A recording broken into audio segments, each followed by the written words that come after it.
Ini sekarang sudah mengalahkan produk yang dulu Korea, sekarang lebih banyak lokal. Berikutnya tentunya parfum karena tadi ada eh, terpenoid ya.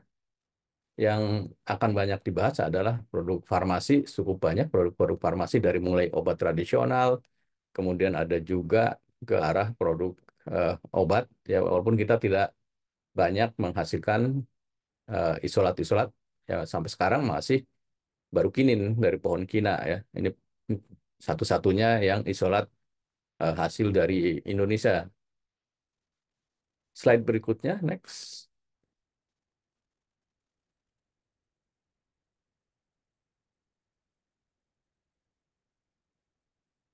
Nah, kita dari slide ini sebetulnya ini hanya menggambarkan bahwa ekstraksi ini sebetulnya sehari-hari banyak kita lakukan tanpa kita sadari ya. Jadi ada membuat minuman pagi-pagi baru apa mau ke kampus membuat teh, mau membuat kopi, itu sebenarnya ekstraksi juga ya. Terus nanti di dapur apakah membuat santan, dari santan diubah lagi menjadi minyak ya, minyak goreng. Kalau dulu masih kita lakukan mungkin sekarang lebih mudah kita beli karena perlu waktu ya.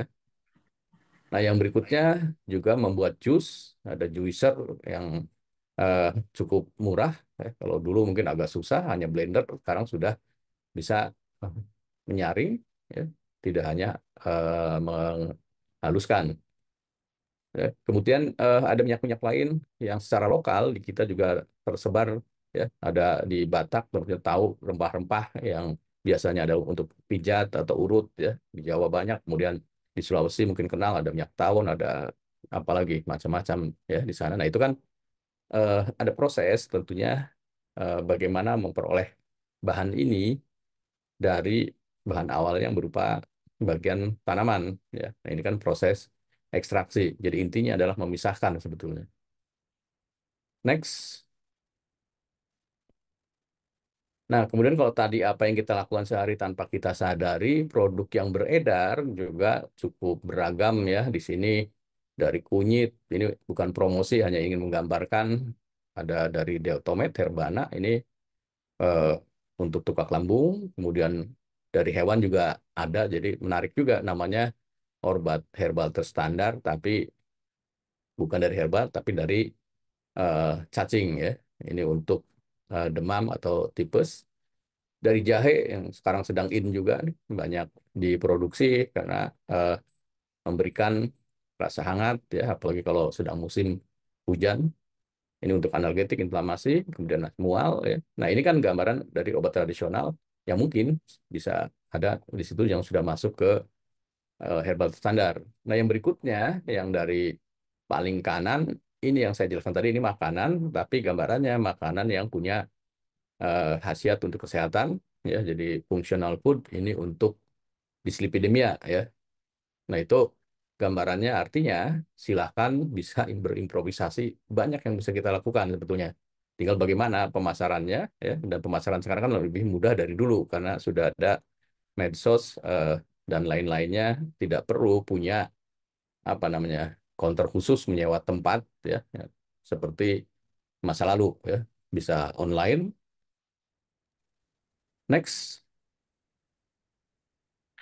Nah, kemudian proses ekstraksi itu sebenarnya apa sih yang terjadi selama proses ekstraksi? Ya, walaupun sudah tahu ini sebetulnya gambaran mudahnya tadi pemisahan dari yang diinginkan dengan yang tidak diinginkan. Kita lihat di gambaran mudahnya. Next. Ya, jadi kalau kita gambarkan, ya, kalau mungkin juga pernah eh, di praktikum ya untuk melihat sel dari tumbuhan yang sudah dibuat serbuk ya kalau kita lihat fragmennya ini adalah misalnya adalah fragmen daun. Jadi kita lihat di situ sudah ada apa klorofil, ada palisade di palisadenya ya. Nah, ini kita lihat di sini ada bagian terbuka ya yang eh, s- selnya terbelah ya, kemudian ada yang tertutup. Nah, kemudian ditunjukkan dengan warna merah ini ya. Jadi eh, kalau ada pelarut kemudian senyawanya ini ada di bagian terbuka, begitu ada pelarut kan langsung kontak. Nah, karena kontak, kalau apa, polaritasnya sama, ini akan terjadi pelarutan langsung ya. Nah, itu yang disebut dengan eh, istilahnya rinsing. Nah, tapi kalau senyawanya ada di dalam, pelarut ini tentunya harus masuk ke dalam atau melewati dinding sel, ya. Makanya ini disebut dengan penetrasi untuk masuk ini. Nah, kemudian setelah masuk, sama seperti tadi, senyawa yang kita tuju karena polaritasnya sama akan terlarut. Nah, begitu terlarut, berarti di larutan itu kadarnya akan naik. Nah, karena naik secara alamiah, dia akan apa, keluar ke pelarut yang kadar senyawanya rendah. Ya, itu yang disebut difusi. Nah, ini kan berjalan secara alamiah. Nah, karena alamiah ini perlu waktu ya yang sangat panjang. Nah, karena itu bisa dipercepat. Nah, salah satunya dengan penambahan energi, apakah diaduk, apakah dipanaskan. Kalau selnya dikecilkan, sekecil-kecilnya bisa, tapi nanti ada masalah pada waktu penyaringan. Ya, jadi ini perkembangan-perkembangan tadi yang digambar di rumah, ya, misal di coffee maker kan ekstraksinya sebenarnya dengan air panas, makanya dia cukup cepat, tapi juga ada tekanan. Ya. Apalagi yang sekarang kopi mekaran tekanannya lumayan tinggi ya, jadi airnya panas, tinggi, hanya dalam waktu berapa detik kita sudah bisa membuat minuman kopi kan itu. Nah yang berikutnya dengan gambaran konsep seperti ini bisa juga kita, ini gambarannya seperti bola tenis tapi sebetulnya ingin menggambarkan bahwa ini adalah sel yang masih utuh, kemudian ada bagian lain yang terbuka. Ya. Kalau selnya kita rusak, ya, ini proses penetrasi difusi yang tadi waktunya lama bisa kita percepat karena yang akan terjadi adalah proses pelarutan atau rinsing. Ya. Nah, untuk merusaknya kita bisa menggunakan berbagai enzim tergantung dari dindingnya. Karena seperti di sini ada selulosa, ada hemi, lignin, pektin, dan lain-lainnya. Berarti enzim-enzim yang bisa memutuskan ini akan mempercepat. Ini dulu penelitian Bu Dia ya, waktu S2, gambaran mudahnya seperti ini. Next. Nah, ini skematiknya sebetulnya agak mirip dengan yang tadi, ya bisa kita lewati.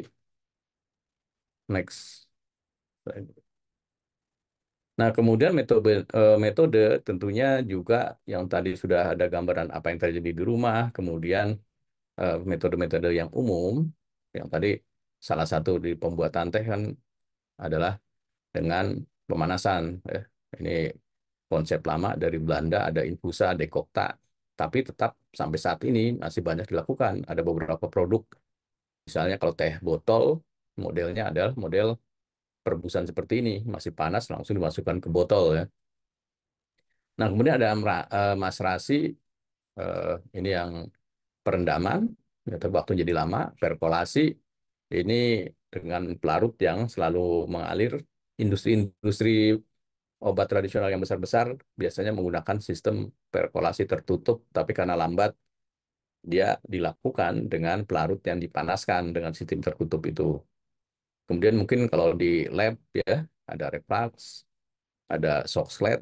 Di industri juga beberapa menggunakan reflux ya, pemanasan, tapi nanti bagian atasnya ada kondensor.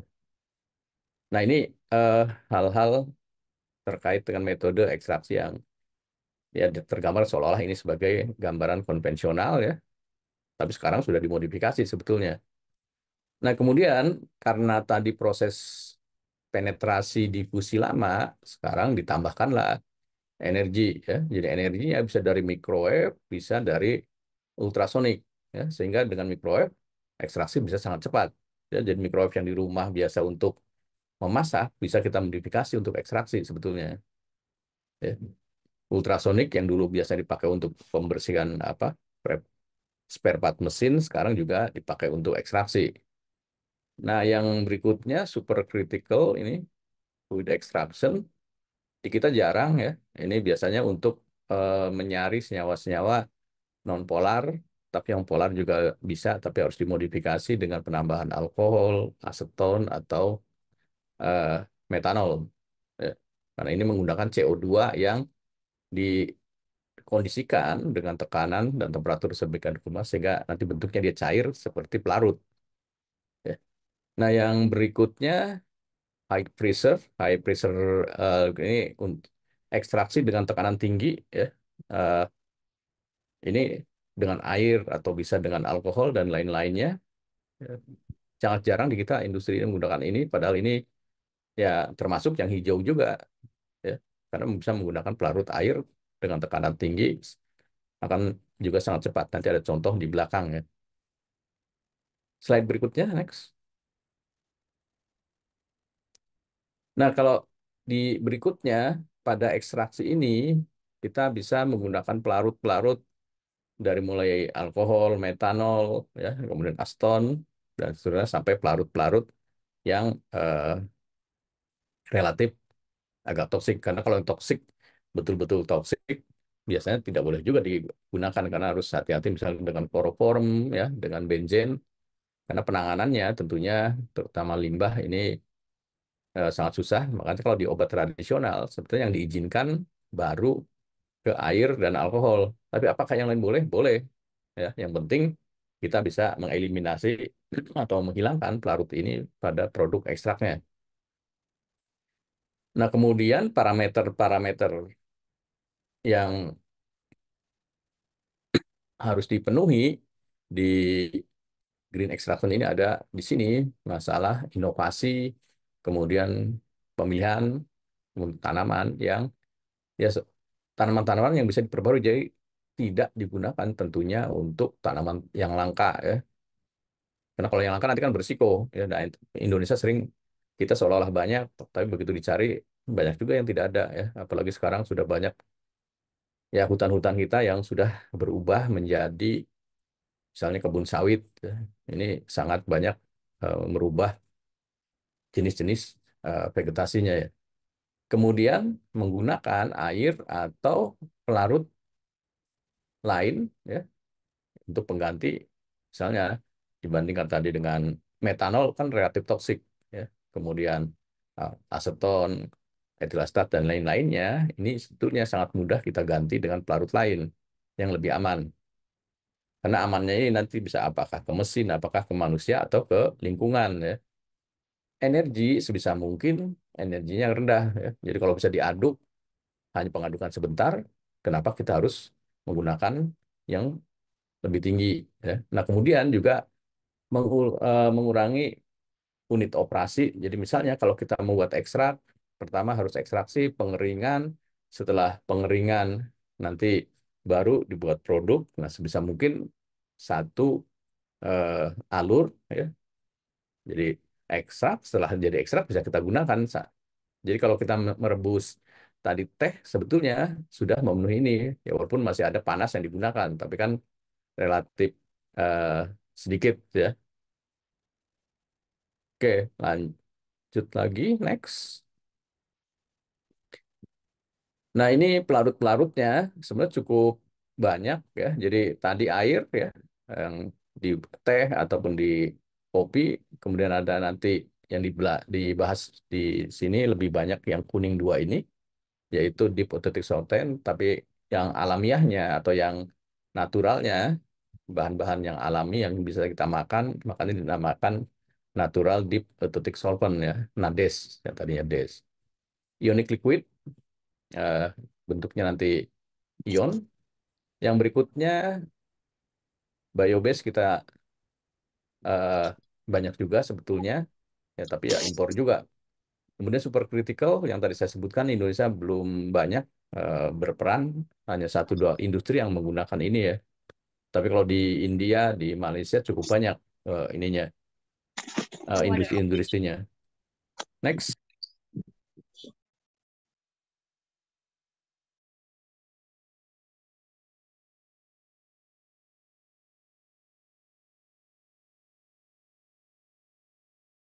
maaf ya. Ionic liquid ini contoh-contohnya seperti ini ya. Jadi ini pelarutnya berbentuk ion. Jadi misalnya gambarnya ada imidazol yang obat sebetulnya salah satu strukturnya ini. Nanti ada R1 ini substitusi alkil, R2 substitusi alkil karena di sini N tangannya 3 begitu 4 dia akan jadi bermuatan positif. Nah ini nanti ionik ada pasangan ionnya tentunya yang negatifnya ya. Nah, kemudian ada piridium dan lain-lainnya. Jadi ini keuntungannya adalah polaritasnya cukup panjang, ya, atau cukup lebar dari mulai non polar sampai non polar. Tidak mudah terbakar, stabil pada suhu tinggi, tidak mudah menguap. Ya, jadi definisi amannya adalah di sini. Tapi senyawanya sendiri sebetulnya kalau dibuang ke lingkungan karena garam imidazol, piridin seperti ini mengandung N, sebetulnya ya, sangat toksik. Ya, jadi ini keamanan terhadap operator sebetulnya. Next. Nah, ini contoh-contohnya dengan alkil yang panjangnya berbeda-beda, ini menyebabkan polaritas berbeda-beda. Sehingga bisa kita optimasi yang sesuai itu kira-kira apakah metil, apakah butil, ataupun bisa panjang seperti ini, ya heksil. Ya. Nah, kemudian yang juga cukup berpengaruh adalah pasangan anionnya. Di sini kan ada yodium, I minus, ada Br, dan seterusnya. Nah, ini makin panjang, makin besar ukuran molekul anion untuk nonpolar akan makin lebih baik, ya. Jadi itu gambaran ininya, eh, cara untuk kita awal-awal optimasi. Tapi kalau sekarang sudah cukup baik karena sekarang s- mahasiswa S3 saya sudah mulai menggunakan eh, apa namanya software, ya. Beberapa software sudah tersedia, ya walaupun sangat mahal. Karena sangat mahal, kita bekerja sama dengan BRIN. Mereka sudah punya superkomputer, ya. Nah, ini yang saat ini berjalan untuk pemilihannya dengan software atau in silico, ya, komputasi. Next slide. Nah, ini tadi sudah dijelaskan. eh, ada keuntungan lainnya, yaitu mudah pembuatannya, cukup ditambahkan air sudah menjadi larutan, ya. Karena ini harus tambahkan air, kalau tidak terlalu viskos. Dan kalau viskos, kental, ini juga untuk mengekstraksinya tentunya tidak baik, ya. Nah, kemudian yang fleksibilitas yang seperti saya sebutkan dengan mengubah-ubah alkil kanan kiri yang berbeda-beda juga dengan anion, ini eh, membuat polaritasnya ini sangat fleksibel untuk kita ubah. Ya. Next slide. Nah, kemudian eh, kalau parameter yang berpengaruh, ya tentunya ada parameter umum, ya, dasar dari ekstraksi yang tadi saya sebutkan, mulai temperatur, kemudian waktu, ya, kemudian juga rasio, ya, termasuk kalau yang di sini karena pelarutnya beda, ya tentunya jenis IL-nya sama juga dengan di konvensional, apakah kita etanol, metanol, aseton, dan lain-lainnya, itu juga memberikan hasil yang berbeda. Nah, tapi di sini juga ada jenis dan konsentrasi. Karena kan ini dilarutkan di air, ya. Konsentrasinya ini bisa kita ubah-ubah. Ya. Nah, yang lain-lain, waktu ini sudah umum kita kenal. Kemudian liquid solid ratio ini juga sudah umum kita kenal. Ini power kalau kita menggunakan eh, microwave, karena di microwave kan ada powernya. Jadi kalau microwave yang lama, yang apa namanya, generasi awal-awal, microwave itu sebetulnya sangat bagus karena powernya bisa kita ubah-ubah setiap 10%. Ya, tapi kalau yang sekarang mungkin manusianya makin malas, ya, powernya itu range-nya lebih apa, luas, tapi ya pilihannya jadi terbatas, ya. Jadi misalnya 25, 50, 75, 100. Ya. Jadi hanya 4. Nah, yang awal dulu bisa sampai 10 tingkatan.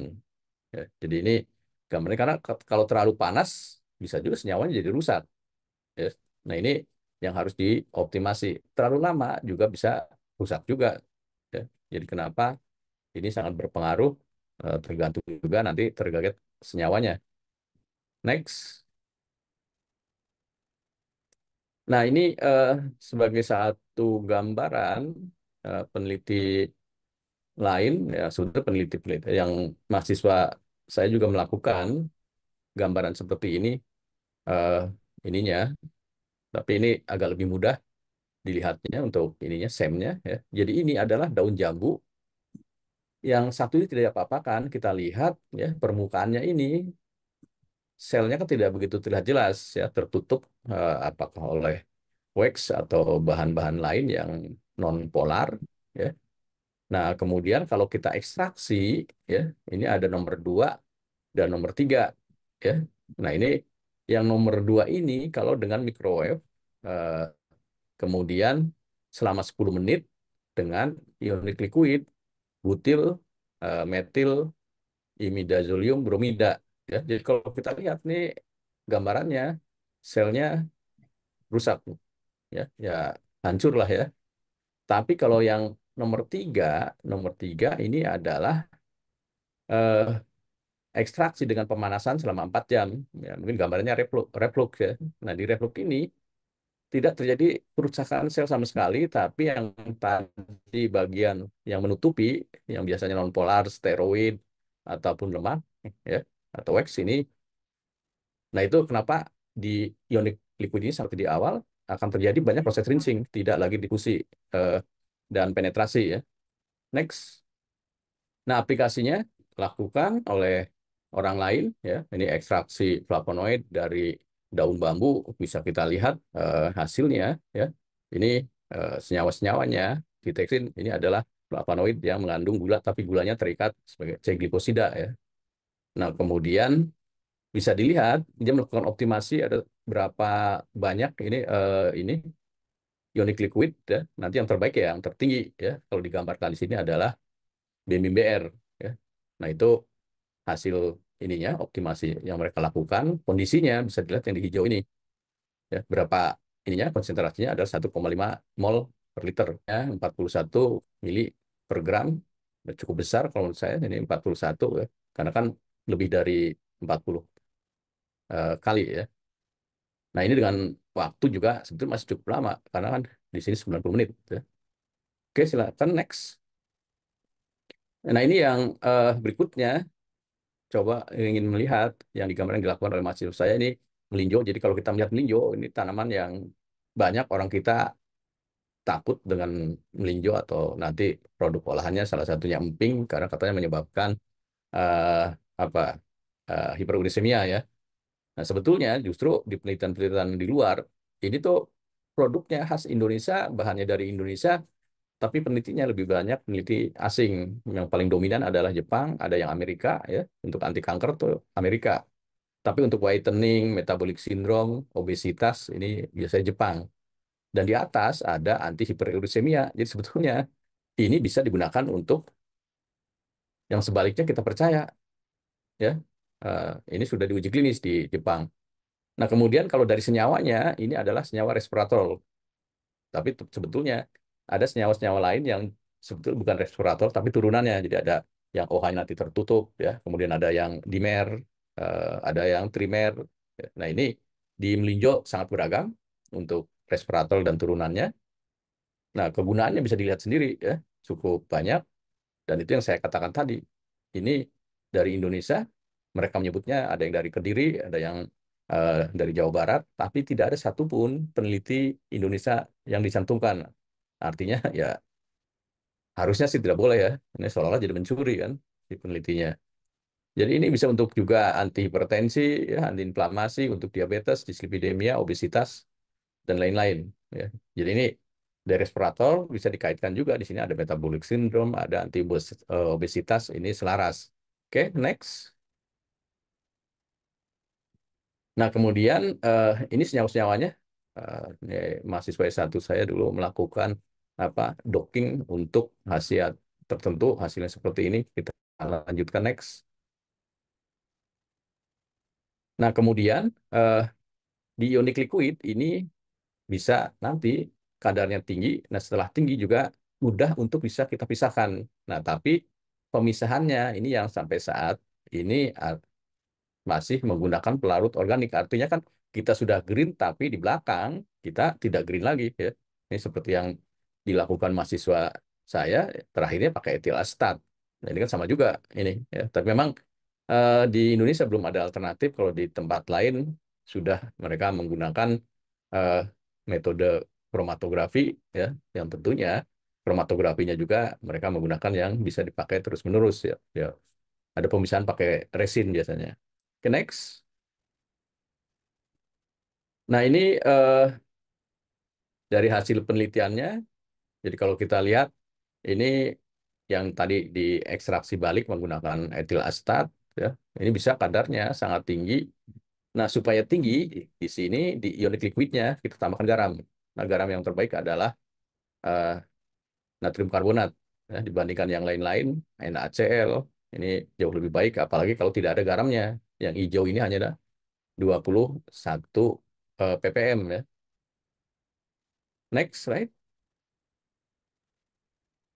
Ya ini gambaran eh, grafik tiga dimensinya. Jadi untuk menentukan kondisi optimum sekarang sudah bisa dibantu dengan software juga. Jadi makin ke sini yang apa generasi-generasi terkini ya lebih mudah, tidak perlu susah-susah karena software sudah sangat membantu ya. Salah satunya ini adalah eh, dengan RSM ya ini bisa gratis tapi ya gratis ya trial ya. Tapi kalau langganan dulu masih cukup murah. Saya tidak tahu sekarang berapa harganya. Next. Nah, kemudian yang berikutnya ini gambaran original kemudian digunakan untuk anti tukak lambung walaupun masih di tikus. Ini original ini gambarnya seperti terlihat di tengah ya bahwa di eh, limbah padi ya berarti ya. Karena ini kan diperoleh dari bekatul atau bagian ujung lembaganya ya. Nah, ini selama ini dipakai untuk makanan hewan ya atau makanan hewan paling banyak. Saya kira kalau untuk makanan belum begitu banyak. Kalau menir mungkin ada ya untuk makanan. Nah, ini dipisahkan dengan ionic liquid. Nah, targetnya adalah original. Ini kita tahu original kalau yang sekarang mungkin banyak ke arah kosmetik pemutih ya. Ini adalah ini. Nah, tapi yang di sini ingin diuji di gastroprotektif tukak lambung pada tikus. Jadi tikusnya kita buat tukak lambung eh, apakah bisa menghambat tidak. Next. Nah, ini hasilnya. Jadi ionic liquid yang terbaiknya adalah eh, yang nomor 2 ini. Ya, ini garamnya juga beda dengan yang tadi, natrium karbonat tadi bagus, di sini jelek. Nah, ini bisa berapa kali lipat ininya. Bisa sampai eh, 10 kali lipat. Ya, silakan. Next. Ini juga seperti tadi untuk menentukan optimumnya berapa. Karena kalau manual agak sulit kita untuk menghitungnya. Ya. Sekarang ini sudah bisa memutuskan sendiri softwarenya. Next. Nah, kemudian ini diujikan di tikus yang menyebabkan yang sudah tukak lambung ya. Tapi pemberiannya karena gastroprotektif ini pemberian di depan. Nah, kemudian untuk tukak lambungnya ini menggunakan alkohol. Nah, jadi kenapa alkohol itu sangat merusak di tikus hanya dalam waktu 4 jam ya diberikan alkohol seperti gambar yang di K2 ini ya alkohol 50% sudah terbentuk merah-merah ini darah ya. Artinya lambungnya rusak, terjadi perdarahan. Ini kalau tidak diberi apa-apa. Ini kalau yang normal kan K1. Nah, nanti yang ketiga ini adalah dengan omeprazol. Cukup baik, ya. Jadi dibandingkan K2, perdarahannya tidak begitu banyak, sangat sedikit. K4 masih banyak perdarahan karena ini adalah dosis rendah, yaitu 100.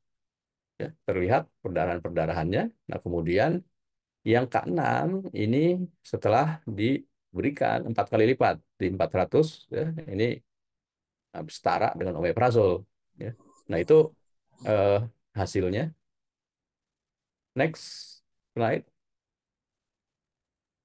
Nah, yang berikutnya adalah eh, yang tadi resveratrol, yang ini oksi. Jadi oksiresveratrol ini bahan yang paling banyak biasanya digunakan untuk kosmetik.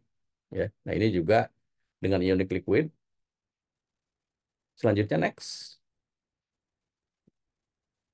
Nah, kemudian kalau tadi berhasil di Morus untuk oksirespirator, tapi saya tidak jelaskan detail karena waktu.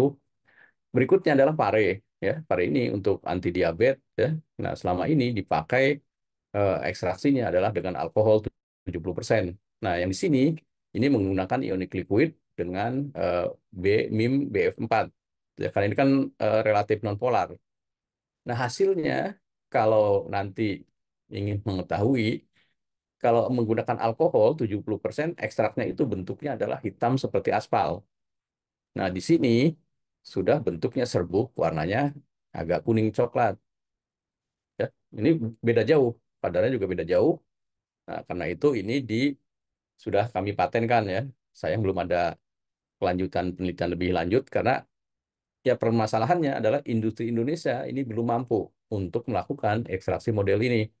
Jadi ada keinginan kita untuk maju, industri tidak bisa untuk mengakomodasi. Ya. Jadi itu permasalahan yang nanti mungkin harus dipikirkan kalau melakukan eh, penelitian-penelitian yang ini hilirisasi. Ya. Ya, patennya jadi tidak laku. Next.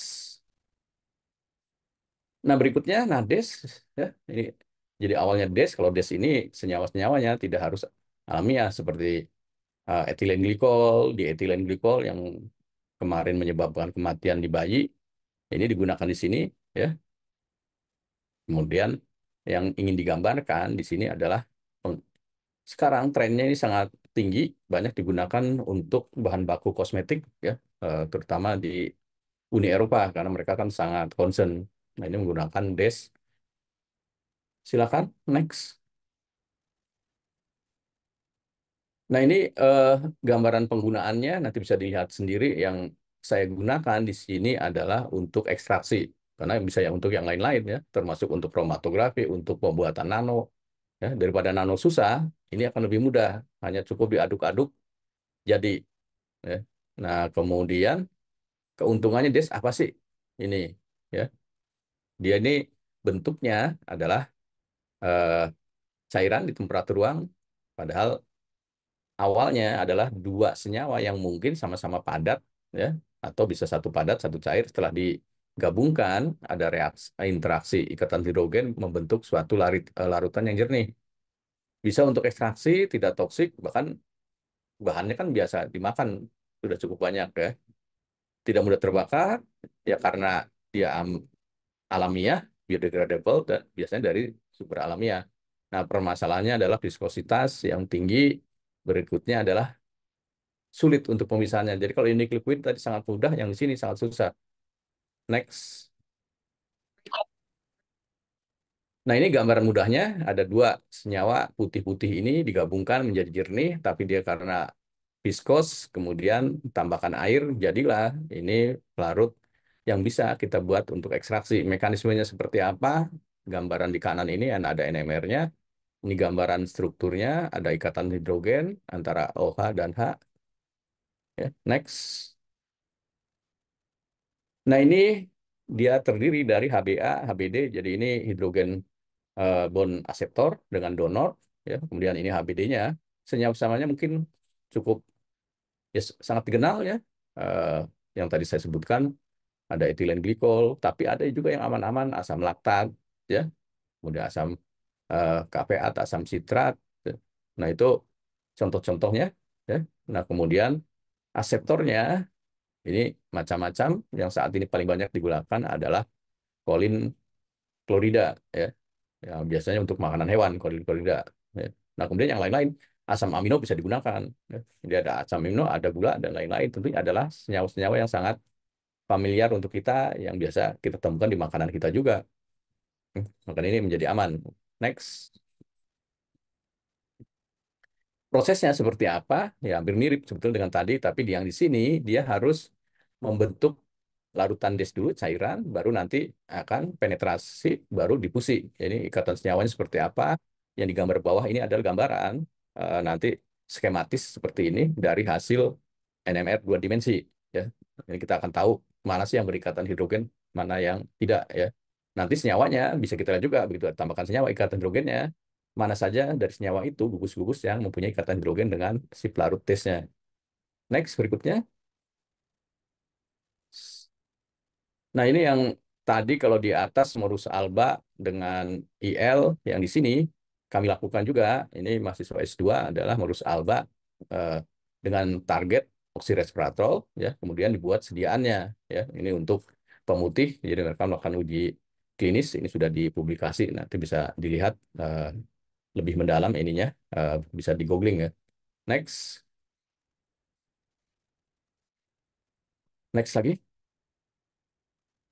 Nah, ini yang diaplikasikan ke kopi hijau ya. Jadi kopi hijau tentunya tahu ini kopi yang belum disangrai yang saat ini banyak digunakan di produk eh, kosmetik, juga di produk apa fungsional food ya. Biasanya untuk eh, antiobesitas yang paling banyak digunakan karena di sini ada kafein yang stimulan.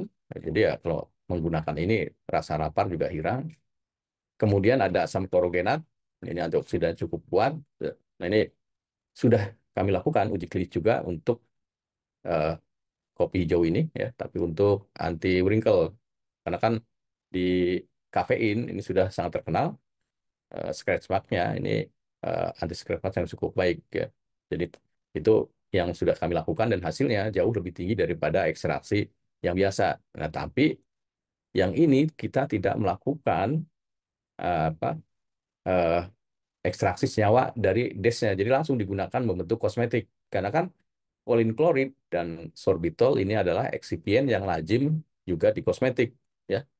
Bisa juga untuk pelembab kan sorbitolnya dan menghaluskan kulit, ya. Jadi ini keuntungan dari DES ini kalau di kosmetik dia bisa menjadi eksipien. Next. Nah, ini mirip dengan tadi ya. Jadi kalau kita lihat tapi ini bukan kasusnya kopi, ini kasusnya kayu manis. Jadi kalau kita melakukan di sini ada gambarannya seperti batu ya yang A ya. Mas Rasi juga agak lumayan lah sudah mulai apa gerus ya. Tapi kalau sudah pakai des bisa dilihat semua berlubang-lubang semua seperti ini. Ya, jadi ini kenapa ini juga lebih cepat juga untuk ekstraksinya. Next. Nah, ini eh, untuk senyawa yang lain ini diekstraksi bersama-sama ya. Jadi tidak satu-satu ini untuk eh, anti diabetes dengan mekanisme penghambatan enzim DPP4 ya. Ini dari kayu manis kemudian dari secang. Yang tadi kan awalnya hanya kayu manis sendiri tadi kita coba untuk digabungkan dan ini juga bahan yang sering kita temukan di produk-produk kalau di Betawi ya mungkin adalah apa? Bir peletok ya. Ini ternyata punya aktivitas untuk anti diabetes yang cukup tinggi. Nah, sayangnya di bir peletok saya tidak tahu pemanisnya seberapa besar. Nah, itu yang mungkin harus diperhitungkan nantinya. Next. Nah, ini gambaran hasilnya. Eh, jadi bisa dilihat ya Brazilinnya ini yang ada di secang sangat tinggi ya. Nah, kemudian yang berikutnya bisa kita bandingkan juga dari metodenya. Jadi ini yang kiri metode eh, air dengan baik, yang berikutnya yang kuning ini nades ya, yang biru ini dengan air tapi dengan ultrasonik ya bisa berpuluh-puluh kali lipat ininya eh, kandungan senyawanya. Begitu juga dengan kumarin, tapi kalau kumarin justru harusnya yang kita inginkan adalah kumarinnya rendah karena kumarin ini bisa menyebabkan hemolisis ya di darah. Kemudian ada sinamaldehid, ya ini sebagai marker dari kayu manis jauh lebih tinggi ya di metode 2 dibandingkan metode satu ya, yang kuning-kuning ini. Next slide. Nah, ini kalau kita bandingkan kedua metode ini memang ada kelebihan, ada kekurangan ya. Jadi kalau rentang polaritas ya kalau IL sangat luas, Nades sebetulnya sangat luas juga, tapi sampai saat ini saya masih sering gagal untuk Nades kalau untuk ion non polar walaupun peneliti lain sudah berhasil mengekstraksi kurkumin ya di kunyit, kemudian ada juga asam linoleat. Nah, ini permasalahannya.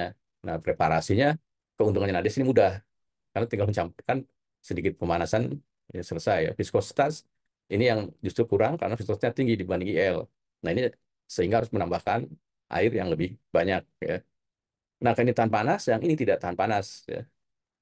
Karena kan tadi ada gula, kalau gula kalau terlalu panas bisa karamelisasi kan.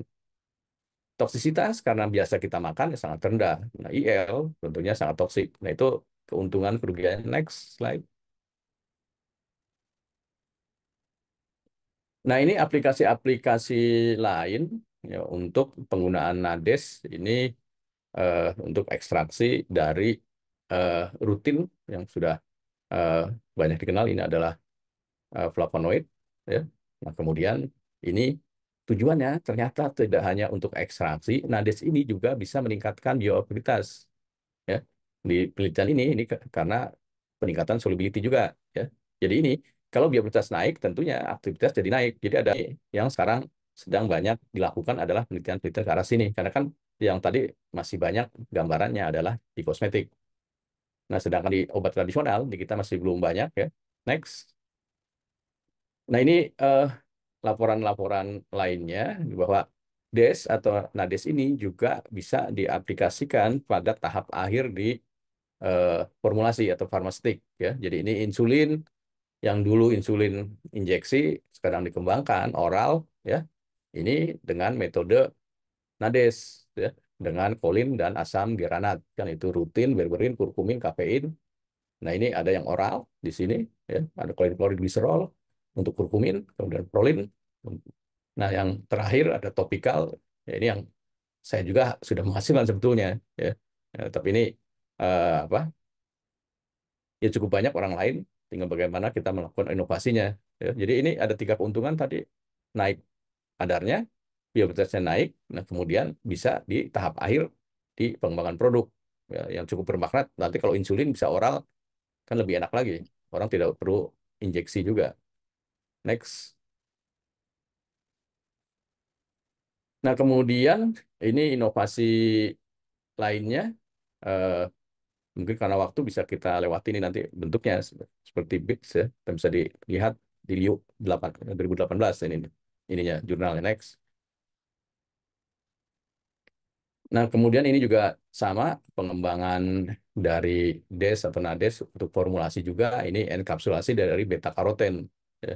Jadi kalau gambaran ini sebetulnya mirip juga nanti dengan siklodextrin ya, tapi kalau ini menggunakan NADES ya.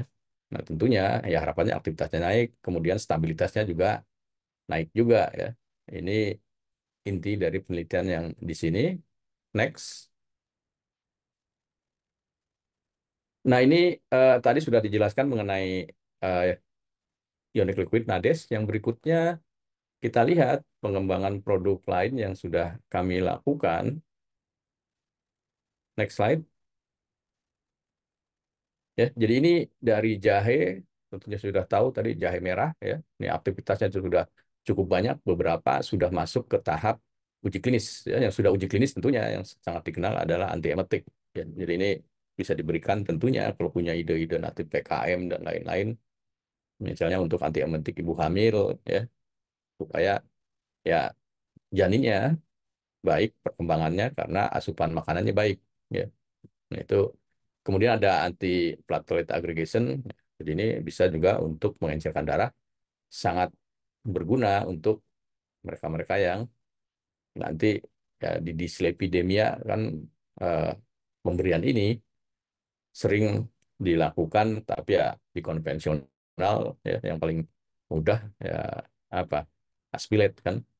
Nah, kemudian ada yang lain-lainnya nanti bisa dilihat ada imunostimulan, antibakteri, antiinflamasi, anti diabetes juga eh, kanker. Next. Nah, ini yang kami lakukan adalah dengan model seduhan. Kemudian kita uji ininya, antitrombotiknya, ya, pengencer darahnya. Tapi ini dikombinasi dengan secang. Jadi jahe dengan secang. Kalau tadi yang di awal kan dengan kayu manis. Ya.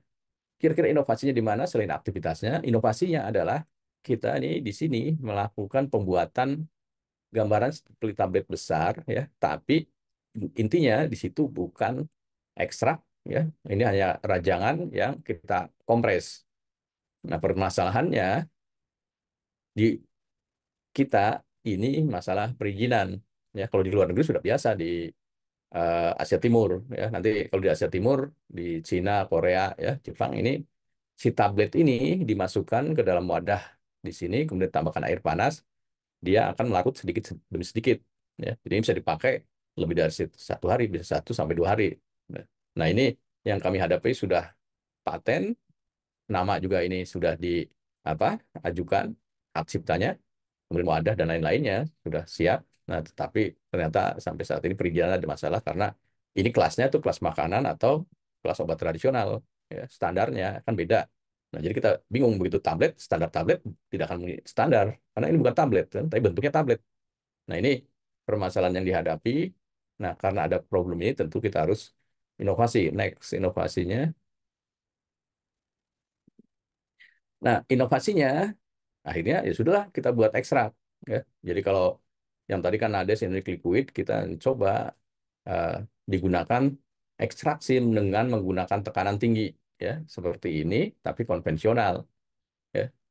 Yang tadi kan ekstraknya dengan air. Nah, ini bahannya dimasukkan di dalam sini dengan pelarutnya, kemudian kita dongkrak, dia akan mengepres dengan tekanan sampai 300 atm dalam waktu 15 menit selesai. Ya. Ya, jadi silakan jika ingin mengembangkan ini, ya, tidak terlalu banyak energi tentunya yang dibutuhkan. Next. Nah, ini hasilnya eh, Mas Rasi yang nomor 3 ini ya dibandingkan dengan eh, yang tadi ekstraksi dengan tekanan tinggi ya naik 2 kali lipat ya.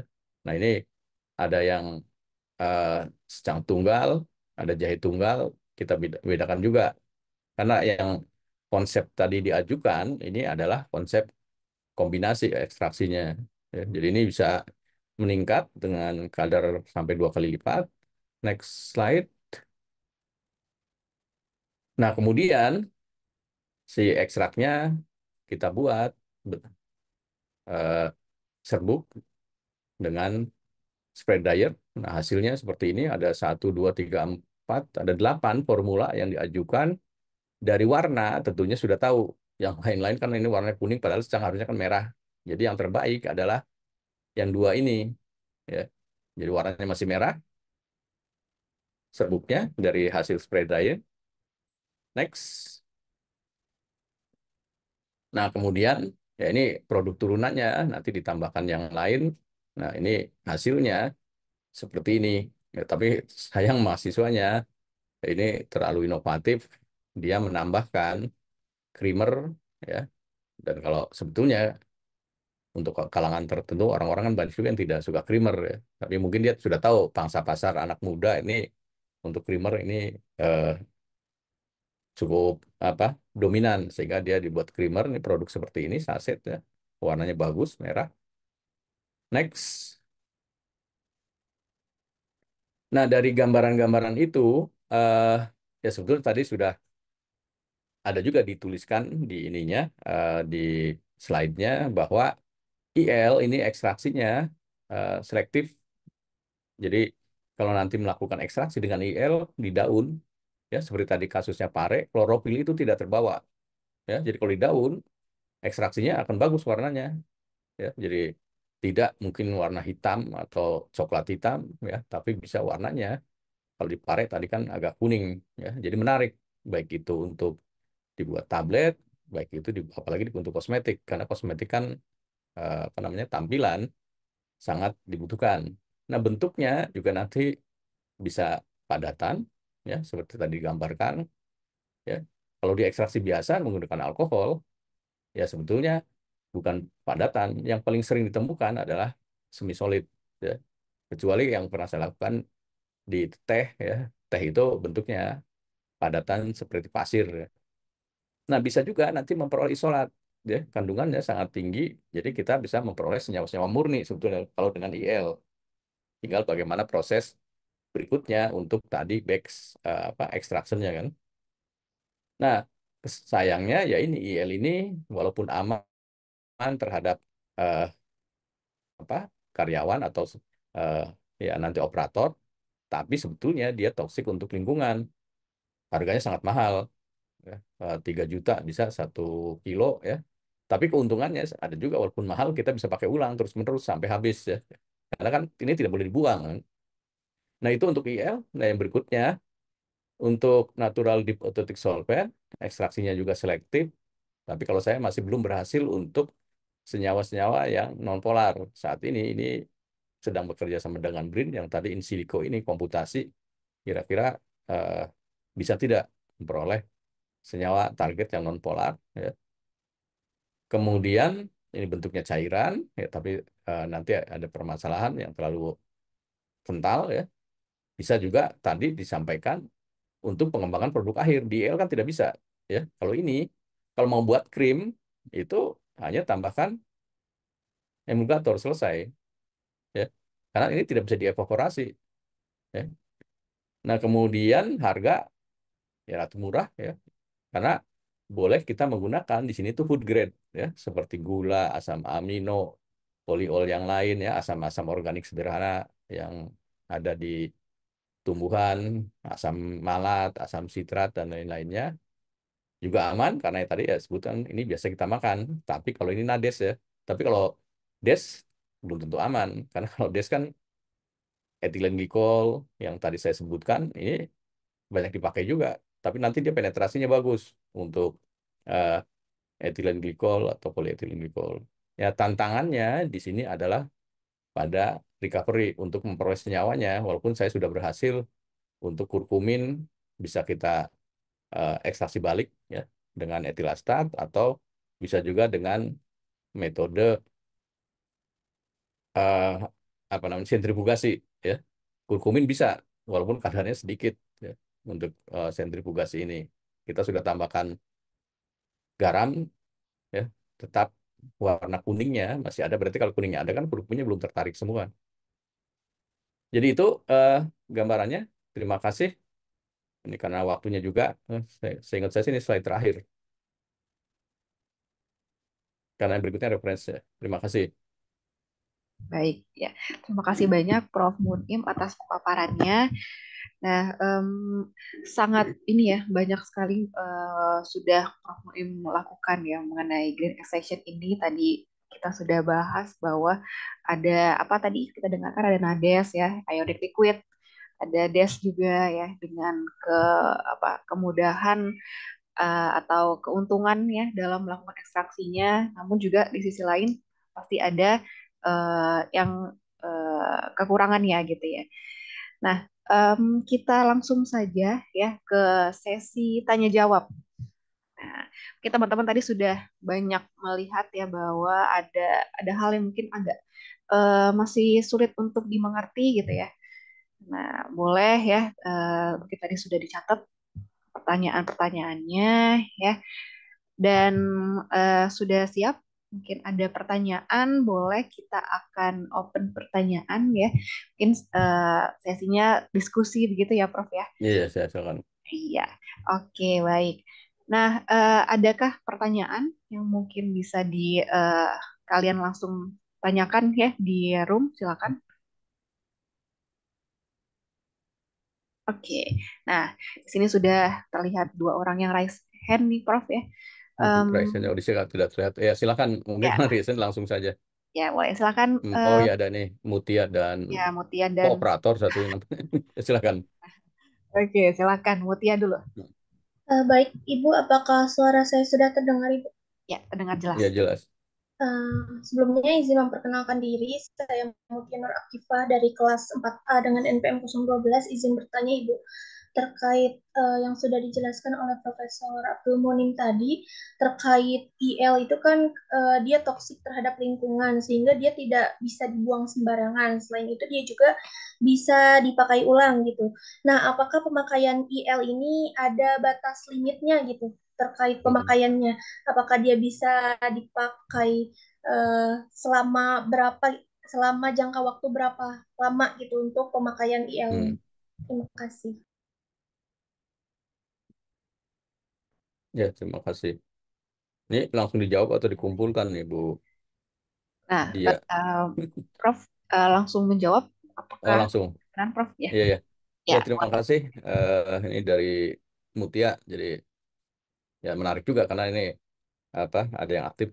Kadang-kadang saya kalau kuliah tamu di beberapa universitas, bahkan di UI sendiri, jarang yang bertanya. Bahkan saya kemarin menjadi saksi ahli di Afi Farma di Kediri ya, pengadilan. Itu tiga tersangkanya kan apoteker semua. Jadi apa yang saya katakan, kok tidak ada yang mendebat sama sekali. Padahal risikonya, dia kan dihukum. Risiko dia didenda kan. Nah, itu sampai saya katakan silakan. Jika ada yang ini, apakah pendapat saya benar apa tidak. Ya. Tolong disanggah. Tidak ada ternyata. Tapi yang menyanggahnya justru yang punya pabriknya, yang hanya sarjana muda dan itu juga bukan orang farmasi ya. Nah itu yang sangat disayangkan, ya, akhirnya akan dihukum dari mulai manajer quality controlnya apoteker, manajer quality assurance apoteker, kemudian satunya apa manajer produksi. Jadi yang bersalah satu yang kena semua, termasuk yang punyanya kena 2 tahun eh, apa hukumannya ditambah 1 miliar denda. Itu sangat disayangkan. Sebenarnya kalau dia berdebat lumayan ya bisa mengurangi kan.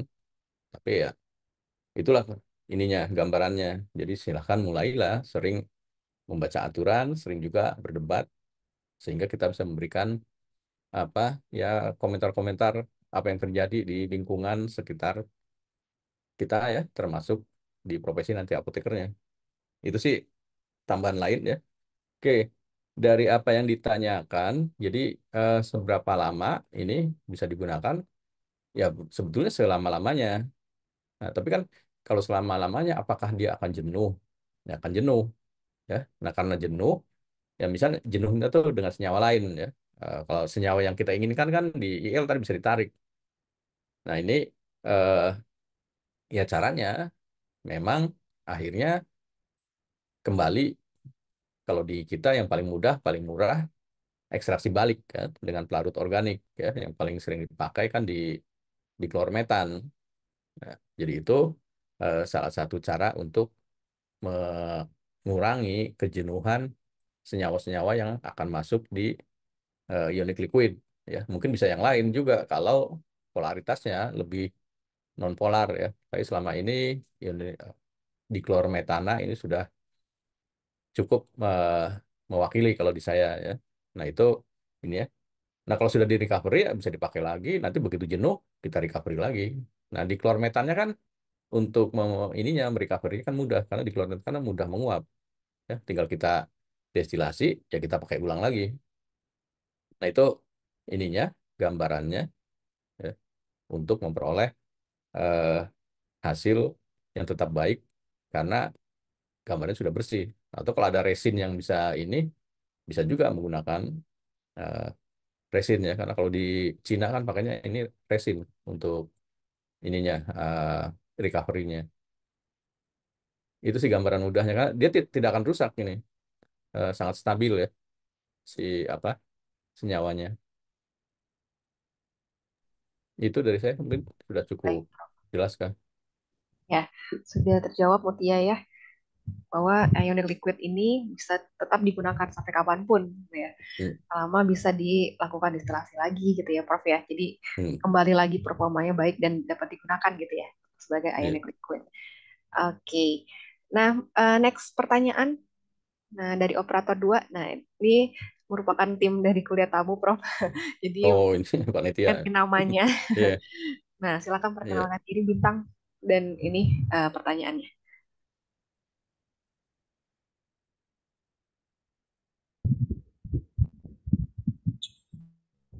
Baik, izin masuk Prof. Apakah suara yang Ya terdengar? terdengar ya. Ya. Baik, mohon izin Prof. Izin bertanya terkait tadi sudah dijelaskan juga bagaimana metode DES atau NADES ini memang lebih efektif gitu daripada IL, baik dalam stabilitasnya, bioavailabilitas dan lain-lain. Tapi Prof di Hmm, sini mungkin saya lebih ke kemungkinan terburuknya gitu Prof. Karena kan memang iya. ekstraksi NADES ini juga yang paling menjanjikan gitu. Sehingga Hmm, saya berniat untuk menanyakan kemungkinan gagalnya itu umumnya hmm. dari siapa ya Prof? Apakah viskositas menjadi problematik utamanya dari penelitiannya atau bagaimana Prof? Ya, ya terima kasih untuk pertanyaannya. Jadi yang namanya penelitian kan memang kadang-kadang apa yang kita inginkan tidak sesuai begitu di hasil ya. Eh, Nah, kalau di NADES, ya selama ini ya tadi yang saya jelaskan untuk senyawa-senyawa nonpolar ini masih belum, kalau yang dari saya ini masih belum baik ininya hasilnya. Ya, makanya, jadi kalau belum bagus itu bukannya kita harus menyerah, justru itu adalah tantangan. Makanya yang dua ada mahasiswa baru ini yang sekarang untuk yang S3 mereka akan meneliti senyawa yang agak nonpolar ya. Jadi flavonoid yang biasanya OH-nya banyak, OH-nya itu nanti yang kita cari tuh yang OH-nya sudah tergantikan menjadi metoksi OCH3, kan menjadi nonpolar ya. Nah, tapi untuk mengurangi kegagalan ya, ya salah satu caranya ya tadi kita coba menggunakan lebih sistematis dengan bantuan komputasi ya. Karena dari berbagai macam laporan komputasi ini sudah beberapa linier antara hasil komputasi dengan eksperimennya. Ya walaupun ada juga yang gagal kan. Karena kan di komputasi juga software kan tidak hanya satu. Ada banyak dan masing-masing punya kelebihan, punya kelemahan. Nah, itu eh, yang coba kami atasi ya. Nah, selama ini memang yang paling sering adalah eh, viskositas yang tinggi. Dengan viskositas yang tinggi tentunya kan dia tidak akan bagus untuk ekstraksi ya. Karena kan nanti si serbuknya ya bisa bahkan tidak terbasahi sama sekali ya. Nah, karena itu kan ditambahkan air. Tapi tambahan air kalau airnya terlalu banyak tidak baik juga ya. Nanti kan permasalahannya bisa kadarnya menurun karena volume airnya tinggi, atau yang berikutnya air ini juga bisa bekerja sebagai antisolven. Jadi antisolven itu ini kan tadi antara HBA HBD itu terjadi ikatan hidrogen untuk membentuk suatu larutan DES kan. Nah, ikatan hidrogen kalau ada air terlalu banyak kan terganggu dia. Jadi akan terpisah menjadi komponen masing-masingnya itu. Nah, yang berikutnya, kalaupun masih tetap antisolvennya masih teratasi, ya. Jadi kalau antisolven biasanya kita tambahkan untuk merusak sistem DES, ya. Bisa air jumlahnya sangat tinggi. Yang berikutnya saya tambahkan alkohol, ya, dengan jumlah juga cukup tinggi, itu akan rusak. Nah, itu ininya apa gambarannya, ya. Nah, berikutnya bisa juga begitu air tinggi, kalau kita ingin menguapkan, kan air kalau air kan bisa kita uapkan kan. Nah, itu ininya gambaran kan jadi perlu biaya, perlu tenaga ya. Ya kalau dihitung-hitung ya akan mahal juga itu ya. Jadi di beberapa eh, orang Indonesia kan kreatif-kreatif, tapi dalam tanda kutip kreatif yang bagus ya. Jadi ini ada mahasiswa bimbingan saya sekarang sudah ke institusinya, dia ini menggunakan pelarut tes, ada yang untuk jahe ya. Jadi nanti jahenya ini diekstraksi dengan des sudah bagus, airnya diuapkan, bentuknya nanti kan seperti apa ya, agak kenyal-kenyal gel lah gitu setelah airnya menguap. Nah, dia membuat permen yang seperti gelatin itu dengan alat yang cukup murah, food dehydrator. Makanya saya kagum juga, Pak, saya berhasil ini ada produk saya yang bisa dicoba, ada ekstrak jahe dengan nades ya. Ya ternyata rasanya itu cukup kuat ya. Karena kan gini, sebetulnya saya juga baru tahu antara kita peneliti dengan apa yang ada di lapangan ya, di praktisi ada beberapa yang sebetulnya informasi itu tertutup dari praktisi ya. Jadi kalau jahe, kita tuh kalau ingin membuat jahe yang betul-betul rasa jahenya kuat ya, baunya kuat ya, pedasnya kuat itu akan sangat mahal jatuhnya. Jadi yang dilakukan di industri biasanya ekstrak jahe ini akan ditambahkan dengan piperin.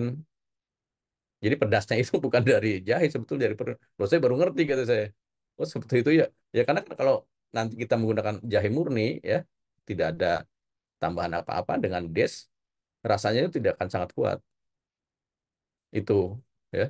Nah, kalau mau kuat ya ditinggikan, harganya tidak akan masuk, terlalu mahal ya. Nah, itu juga yang mungkin menjadi perhatian kalau nanti ingin eh, mengembangkan produk-produk yang bisa dijual ya atau dihilirisasi.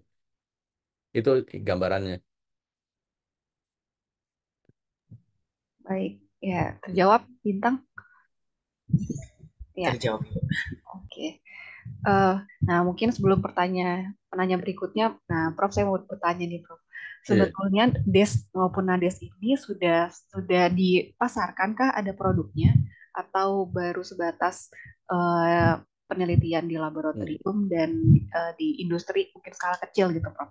Nah, seperti apa, Prof? Ya. Kalau yang sudah dijual itu untuk kosmetik ya. Jadi kosmetik, bahan-bahan baku kosmetik kalau nanti membeli ya bisa dilihat di ininya penyalur-penyalur kosmetiknya apa yang dari Prancis ada seingat saya Gipaudan apalagi tadi saya sudah mendapatkan beberapa ini hampir sebagian besar itu sudah pakai ini Des. Karena kan enak kalau ini mau Nah, dibuat lotion, tambahin ya, sedikit ya, tinggal Prof. ditambah sedikit yang lain sudah selesai itu. Nah kemudian kalau misalnya di Thailand, saya pernah membeli ekstrak Puriria mirifica, mungkin tahu ya Puriria mirifica ini kan fitoestrogen yang banyak di kosmetik dan itu sumber tanamannya adanya di Thailand, tapi yang menemukan sebetulnya peneliti dari Jepang ya. Nah, itu begitu saya beli, wah bentuknya bagus, cair, kemudian jernih ya. Tapi begitu di HPLC, loh kok ini kan produk kandungan utamanya kan purinarin yang biasanya kalau di iklan-iklannya Jepang, Taiwan itu iklan malam hari lah untuk 18 tahun ke atas ya. Karena kan untuk apa tujuan-tujuan fitoestrogen ya apakah mau nanti gambarannya payudaranya membesar, kemudian apa kalau yang di kita kan lebih banyak kulitnya mulus dan lainnya. Tapi kalau sana sudah lebih ini lagi apa lebih advance lah. Nah itu eh, urearinnya setelah di HPLC, loh kok urearinnya rendah, tapi ada ini yang tinggi apa namanya peak yang tinggi. Nah itu kan peaknya aneh. Ternyata setelah diteliti lebih lanjut, ini pembawanya adalah DES. Peak yang tinggi itu dari pengawet. Ya, jadi pengawetnya sangat tinggi di sana karena dari penelitian yang kami lakukan terhadap temulawak, ya ini juga tadi kan kata-katanya stabilitas naik. Nah, tapi di penelitian mahasiswa saya yang di Ubaya ya untuk antosianin itu juga hanya 6 bulan. Nah, kemudian yang di temulawak ini hanya beberapa hari. Nah, sekarang sedang dicoba untuk penambahan antioksidan, penambahan pengawet. Jadi itu eh, permasalahannya. Nah, kalau untuk oral, tadi yang tadi dijelaskan itu masih banyak di penelitian. Nah, yang oral dari kita ya belum ada. Karena industri Indonesia sebenarnya belum mengakomodasi ya. Eh, Padahal teknik ekstraksi kan sangat mudah. Tapi mungkin karena tidak begitu kenal, jadi sangat jarang. Nah, justru yang kecil, seperti saya jelaskan, yang di Mula Warman, mereka sudah memproduksi, ya tadi, produk-produk, eh, walaupun belum mengajukan izin ya, masih apa skala lokal lah. Yang tadi untuk permen, dari jahe ya. Itu sih, Bu, dia, ininya gambarannya. Iya, baik, Prof. Berarti sebenarnya masih terbuka luas ya, Prof, ya, untuk Iya. hilirisasi gitu ya, hingga menjadi dipasarkan gitu kan, produk-produk Hmm. yang lainnya gitu bentuknya. Iya. Baik. Nah, boleh kita lanjut. Siapa dulu nih? Ada 3 orang. Mutia mau bertanya kembali? Nah, kalau gitu kita nanti dulu ya Mutia. Nah, karena tadi sudah Hmm. boleh siapa nih? Antara Wildan atau Hasan, MC kita. Mau siapa dulu? Nah, Ya, silakan Hasan ini dulu. namanya MC nih. Iya, Pak, benar. Ya, Prof. Ini MC Hmm. dia. Silakan Hasan. Ya. Baik, Bapak dan Ibu, punten izin masuk. Sebelumnya izin memperkenalkan diri, saya Hasan Etan Putra, mahasiswa farmasi angkatan 2022. Izin bertanya Bapak, tadi Bapak sempat menyinggung tentang produk yang telah Bapak buat gitu bersama mahasiswa Bapak dan juga kendalanya itu di dalam regulasi. Saya sedikit penasaran Bapak tentang regulasi, maaf, regulasi Ya. yang ada di Indonesia. Apakah memang sedikit condong tidak apa ya bisa dibilang tidak mendukung untuk adanya penerbitan produk baru tentang ekstraksi ini atau memang ada standar-standar yang belum bisa untuk dipenuhi Bapak. Kemudian tadi juga dalam produk Bapak kalau tidak salah adanya inovasi berupa penambahan krim. Nah, dari Ya. inovasi penambahan krim itu apakah akan ada pengaruh terhadap khasiat yang telah direncanakan gitu? Mungkin seperti itu. Ya. Ya. Terima kasih. Ini MC-nya. Jadi kalau dari apa yang kami lakukan kan begini. Jadi kalau di Indonesia, kalau nanti mendaftarkan produk di kita kan ada deputi ada berapa tuh? Yang kalau untuk produk kan tiga ya. Jadi ada obat tradisional kosmetik, ya, suplemen, kemudian ada makanan kan. Nah, di gambaran ini eh, mempunyai standar-standar ya masing-masing disesuaikan dengan standar produknya. Jadi kalau dia eh, obat isolat akan masuk ke obat, nanti ada uji klinis dan lain-lain kan seperti itu. Nah, begitu nanti dari tumbuhan sebetulnya yang tadi saya sampaikan bisa belok ke food, bisa belok ke obat tradisional atau suplemen kan. Nah, produk yang tadi saya sampaikan itu bentuknya tablet, ya kan? Itu kan rajangan yang dipres. Nah, tapi tablet itu kalau mengacu ke tablet kan tidak akan memenuhi syarat karena dia ukurannya saja bukan tablet, ya antara diameter dengan apa tebal ya tidak masuk. Kalau mau diuji desintegrator, nah apa yang mau didesintegrasi? Orang ini isinya itu kok apa namanya rajangan kan. Terus kalau mau di kekerasan, ya sangat keras sekali. Kan tidak cocok semua kan? Nah kan itu. Nah tapi kalau dibentuk masuk ke makanan, loh kok makanan bentuknya seperti tablet? Nah sekarang standar makanannya apa? Makanan yang seperti itu, apalagi bentuknya rajangan harus di apa seduh. Ya akhirnya sebenarnya kita udah capek-capek kayak gini.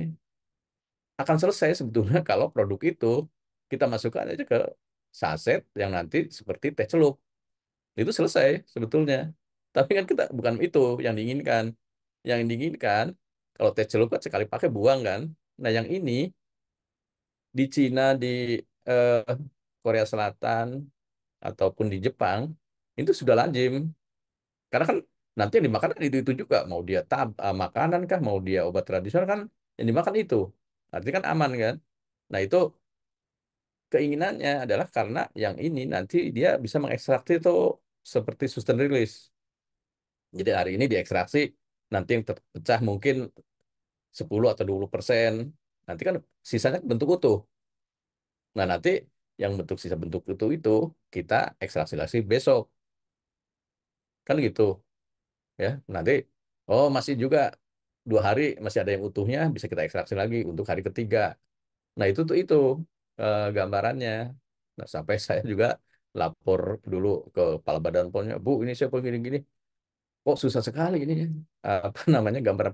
Nah, nanti saya ini kan, ya tapi ke bawah tetap saja. Karena kan ada namanya peraturan kan, ya bagian bawahnya, loh ini nggak bisa kan peraturan seperti ini. Yang tadi mau masukkan kemana? Daerah abu-abu kan tidak ada kan. Ya. Nah itu ininya, gambarannya seperti itu. Ya. Nah kemudian jadi bukannya menghambat atau apa karena peraturan ya sebetulnya kalau di negara lain kan tidak seperti kita ya. Jadi apa yang namanya makanan apapun ataupun obat tradisional mereka tidak akan dibedakan. Yang penting itu aman kan itu ininya konsepnya. Kan saya juga menyatakan, loh ini kan yang dimakan sudah biasa kita pakai, sudah biasa kita minum, tapi tetap karena ada konsep standar apa yang tadi disampaikan ya. Nah, kalau untuk Nades yang tadi untuk kosmetik, memang ini dari beberapa penelitian hasilnya lebih baik dibandingkan yang bukan Nades ya. Dan di saya juga ada peningkatan sebetulnya. Bahkan dibanding nano itu lebih baik ininya aktivitasnya ya. Nah, yang justru keinginan sekarang tuh naiknya ini kalau bisa adalah untuk oral ya yang sedang dikembangkan itu ada yang dari temulawak, kemudian ada dari Legundi ya, kemudian tadi kopi hijau. Ini kalau apa namanya bisa melanjutkan lagi itu yang akan selalu dikembangkan. Tapi kayak yang krim ini kan pertanyaan adalah ke ini ke kosmetik ya. Kalau ini sudah cukup banyak sebetulnya bukti-bukti bahwa aktivitasnya Nades lebih baik daripada bukan Nades untuk kosmetik. Itu tambahan untuk pertanyaan yang kedua ya. Baik. Ya, sudah terjawab, Hmm. Hasan. Ya, Sudah Ibu. Hmm. oke. Oke, nah selanjutnya ya ada Wildan dulu ya, Mutia. Oke, silakan Wildan. Ya, boleh pertanyaannya. Baik, izin masuk. Pak, Ya, sudah. Assalamualaikum warahmatullahi wabarakatuh. Perkenalkan, Waalaikumsalam. nama saya Wildan Hidayah Kindi dari Angkatan 2022. Pak, izin bertanya, kalau misalnya ekstraksinya berasal dari buah rekayasa genetika atau cloning, bagaimana Pak cara Hmm. mengekstraksinya? Apa sama seperti yang dipaparkan tadi Pak, yang seperti di Hmm. jahe merah? Dan apakah ada efeknya Pak dari buah cloning itu dalam ekstraksinya gitu? Mungkin Hmm. gitu Pak. Oke, ya, terima kasih. Jadi kalau dari gambaran kimia kan intinya perbedaannya kan tidak jauh sekali lah antara yang apa rekayasa dengan yang tidak ya. Bahwa memang rekayasa genetik itu untuk memperbaiki apa yang ada di eh, alam ya. Jadi kalau dia kadarnya naik akan lebih beruntung lagi. Berarti kan dari bahan baku awalnya sudah tinggi. Ya, misalnya senyawa targetnya ya kalau jahe bisa kita lakukan rekayasa genetik, nanti ginjalnya, sogaolnya tinggi semua kan berarti di awal dia sudah tinggi. Begitu diekstraksi kan akan lebih mudah lagi. Itu. Tapi harus diingat yang berikutnya adalah kalau produknya nanti di apa ya diajukan ke regulator nanti ada aturan mengenai bahan-bahan terutama yang nanti akan kita konsumsi. Kalau kosmetik kan tidak terlalu masalah ya, karena tidak dikonsumsi. Ya. Nah ini ada aturan-aturan yang harus diikuti. Seingat saya itu eh, kita masih belum apa namanya bisa menerima kalau untuk hasil rekayasa genetik. Padahal kan kalau ekstrak ya apa namanya gambaran pengujiannya bahwa ini rekayasa genetik atau tidak agak lumayan sulit. Tapi kalau dari bahan awal kan lebih mudah ya. Ya walaupun mungkin apakah dilihat DNA-nya atau apanya bisa ya. Nah ini yang masih menjadi pertanyaan. Bahkan dulu kapas saja yang tidak kita makan kan ribut ya. Yang di mana tuh Sulawesi Selatan kalau tidak salah ya. Nah itu kan menjadi masalah. Tapi apakah yang masuk ke Indonesia ada yang rekayasa genetik kemungkinan ada juga ya. Terutama yang sangat besar di komoditinya ya. Itu yang harus dicermati justru misalnya pada jagung atau pada kedelai. Itu jadi kalau itu permasalahan bukan masalah ekstraksinya adalah permasalahan regulasi terhadap bahan hasil rekayasa genetik. Itu ininya hambatannya. Oke, baik. Terima kasih, Prof. Nah, Hmm. berarti sudah terjawab ya untuk tadi Wildan ya. Tidak masalah ya kalau ekstraksi tetap bisa berjalan ya walaupun dia genetic modified organism atau yang biasa saja gitu ya umum ya. Oke, nah boleh. Nah ini ada angkatan yang berbeda namun Mutia dulu ya. Ayo Mutia, silakan. Bertanya kembali nih Prof nih. Mutia Yes. sangat Hmm. curiosity tinggi nih sepertinya. Oh, berarti mau penelitian ini dia. Nah, Iya. ya, lanjut Punten, Mutia. izin bertanya. Iya. Eh, Sebenarnya menyambung pertanyaan yang tadi ya, untuk recovery IL ini kan menggunakan resin. Nah, resin ini kan yang saya ketahui dia tuh diduga apa ya mengandung karsinogenik gitu. Nah, Hmm. apakah penggunaan resin ini dapat mempengaruhi hasil ekstraksi gitu atau tidak gitu? Kemudian saya ingin bertanya lagi satu hal terkait green extraction ini. Dia kan menggunakan alternatif water base atau natural compound solvent ya. Nah, natural di sini tuh prinsipnya tuh seperti apa? Prinsip natural compound solvent ini seperti apa? Mungkin itu saja pertanyaan dari saya. Terima kasih. Ya. Eh, ya terima kasih ya. Jadi apa namanya dari pertanyaannya tadi kan loh yang recovery ya yang dengan resin ini karsinogenik. Jadi kalau kita melihat nanti bahan yang nanti kita buat, ini kan bahannya ini harus jika ingin diedarkan, berarti kan harus memenuhi persyaratan-persyaratan ya. Eh, ada persyaratan dari validitas bahannya betul, kemudian ada kimia, ada fisika, ada biologi kan seperti itu.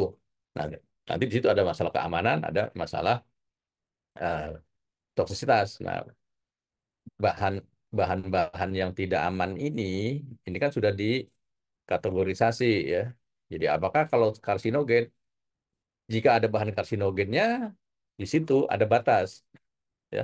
Kalau bahan karsinogennya masih belum memenuhi batas ini eh, toksik, nanti bisa dilihat aturannya ya, itu masih boleh.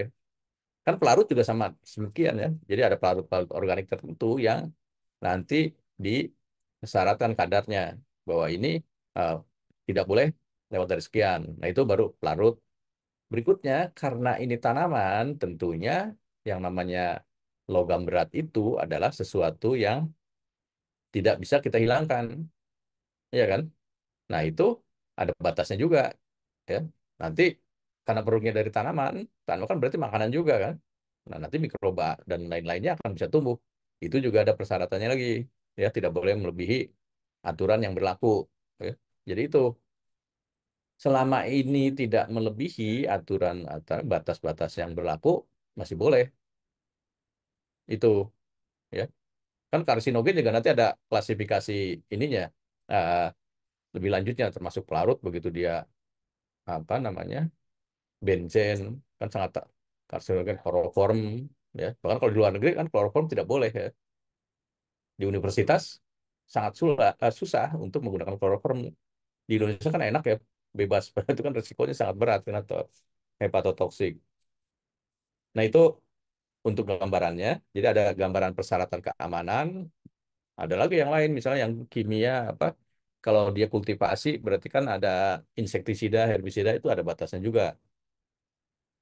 Nah, kalau pelarut yang tadi yang disebut dengan pengganti dari air yang natural ya, ini yang dari alam sebetulnya dan biasa kita makan.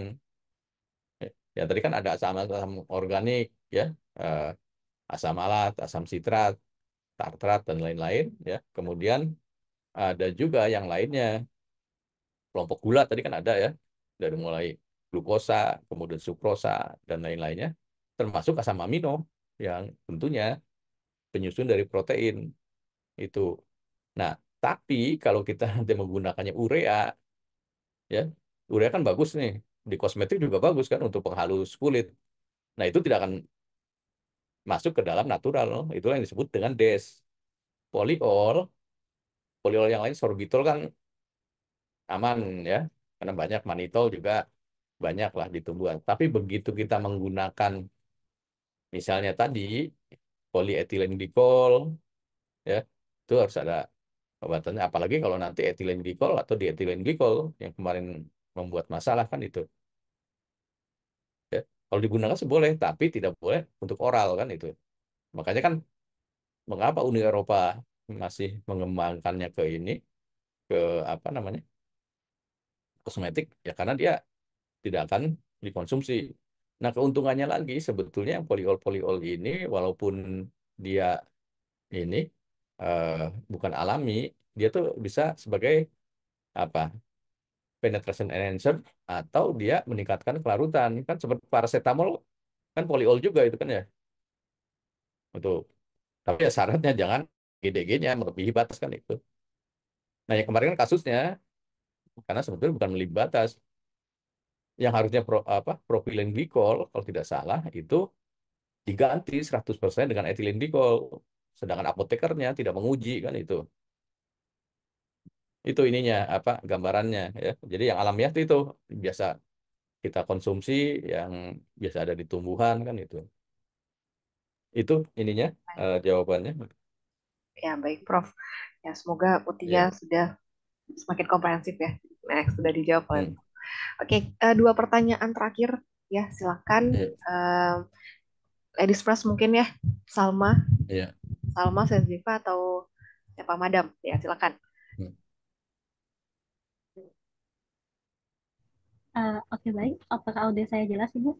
Ya, jelas. Jelas. Sebelumnya perkenalkan nama saya Madani di Farmasi 2021. Sebelumnya izin bertanya, Prof. Jadi sebagaimana yang kita tahu ya bahwasanya senyawa obat itu tidak hanya dihasilkan oleh tumbuhan saja, Prof. Jadi ada juga yang berasal dari tumbuhan, ada yang berasal dari mineral dan hewan juga. Jadi inti pertanyaan saya adalah apakah pelarut nades dan des ini serta ionik liquid ini dapat digunakan untuk proses ekstraksi mineral dan hewan atau hanya terbatas untuk tumbuhan saja, Prof? Apakah cukup dipahami, Prof? Ya, ya, ya cukup jelas ininya apa pertanyaannya. Jadi ya memang tadi di awal juga ada gambar cacing ya, tapi memang ekstraksinya bukan pakai ini, pakai yang lain. Jadi kan di awal konsep ekstraksi ini kan kita menginginkan suatu senyawa atau golongan senyawa ya, eh, kemudian ada matriksnya. Nah, matriksnya kan ada beberapa yang tidak kita inginkan seperti kalau ditumbuhkan yang dominan kan apa selulose kan itu ya. Nah, kalau nanti di mineral ya mungkin apa ya kelompok-kelompok yang apa logam-logam lain ya. Misal kalau di tanah, nah itu matriksnya akan di sana ya. Kalau di hewan juga akan berbeda kan itu ya. Dengan target yang eh, apa spesifik ke senyawa sebetulnya untuk apapun bisa ya. Nah memang kalau misalnya kalau di tanah penelitian-penelitian untuk misalnya mengekstraksi senyawa-senyawa yang paling mudah misalnya logam berat ataupun apa polutan lain ya herbisida dan lain-lainnya itu sudah banyak dilakukan menggunakan ionic liquid atau menggunakan DES. Keuntungannya apa? Karena dia ini bisa mengekstraksi dalam jumlah besar, kalau kadarnya di sana kecil, ya. Tapi kalau sampelnya nanti banyak akan tereaksi menjadi satu kumpulan yang di totalnya menjadi cukup besar. Ya. Ini yang sudah dilakukan oleh peneliti yang saya kebetulan bertemu, ya, dia ahli kimia dari Turki, ya, dan sangat terkenal di sana, termasuk peneliti 10 besar terbaiknya Turki, ya, dan rankingnya tinggi sekali, ya. Jadi Turki itu sebetulnya kalau kita melihat di dalam teknologi kita tuh masih ketinggalan, ya. Nah itu dia mengekstraksi macam-macam, ada logam berat, ada obat, ya, indometasin, kemudian ada insektisida itu menggunakan DES dan ionic liquid. Nah nanti si ekstraknya ini dia lakukan analisis. Jadi apakah tanah ini mengandung cemaran yang sangat berat di insektisida ataupun di obat-obat buangan kita. Kan sekarang prinsip green farmasi kan sampai ke limbah ya. Nah itu sudah berhasil. Ya. Nah itu istilahnya bahkan diganti namanya kalau kecil itu micro extraction. Bahkan kalau bahannya dari darah ya di manusia misalnya bioaktivitas uji ketersediaan hayati suatu obat kan kalau obat-obat tertentu yang mau dijual di Indonesia ya dengan kriteria apa biasanya dosisnya kecil kemudian efeknya keras itu kan harus ada uji BABE ya. Nah kalau selama ini kan menggunakan pelarut organik darah yang kita perlukan misalnya 1 mili 1 mili kan kalau kita membayangkan kan kecil tapi kalau 1 mili kita ambil tiap 15 menit jam pertama kemudian tiap berikutnya jam kedua jam ketiga kemudian jam keenam dan seterusnya kan jadi banyak dan orang tersiksa. Nah, ini sekarang mereka sudah bisa mengembangkan. Jadi darahnya ini cukup ditusuk seperti mau uji golongan darah atau kemarin apa selain golongan gula darah ya. Nah, itu sekecil itu. Nanti ditambahkan IL atau NADES ya, dengan jumlah yang sedikit juga. Nah, itu akan tertarik semua. Jadi kenapa dia ini bisa digunakan volumenya kecil? Karena dia menariknya itu bisa hampir ya kita anggap mendekati 99% lah ya. Itu. Jadi tidak perlu 1 mili lagi darahnya. Nah, itu yang mereka lakukan. Ini istilahnya yang tadi disebutkan sebagai mikroekstraksi. Ya. Jadi tidak akan ada masalah, baik itu di tumbuhan, di hewan, bahkan di matrik manusia yang darah tadi. Itu gambarannya. Ya, baik. Terjawab ya, Madam ya. Sejak Ibu, Ya, terima kasih. Ya. ya baik. Nah, last question dari Noval. Silakan Noval. Assalamualaikum warahmatullahi wabarakatuh. Selamat sore, Prof. Waalaikumsalam. Izin memperkenalkan diri, saya Muhammad Naufal Nur Hidayat, NPM 30 dari Angkatan 2021.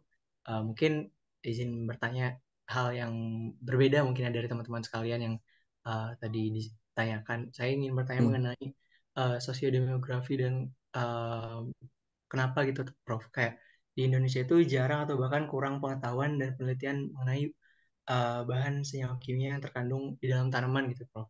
Hmm. Kayak contohnya yang Prof sebutkan di kasus sebelumnya di melinjo, ternyata setelah diteliti oleh orang luar negeri itu memiliki manfaat yang luar biasa gitu untuk manusia gitu. Jadi kenapa sih kita tuh jarang atau bahkan kurang mengetahui gitu, Prof, untuk Ya. kegiatan-kegiatan ataupun eh, kandungan-kandungan yang terkandung gitu. Ya, ya, terima kasih penelitiannya, penelitian pertanyaannya. Jadi kalau kita melihat kan cukup menarik ya. Jadi kalau dari awal mungkin gambaran eh, yang pertama adalah dari gambaran orang yang berpendidikan sendiri lah ya. Jadi kita kan masih banyak yang pendidikan itu ya dominan SMP ke bawah kan ya.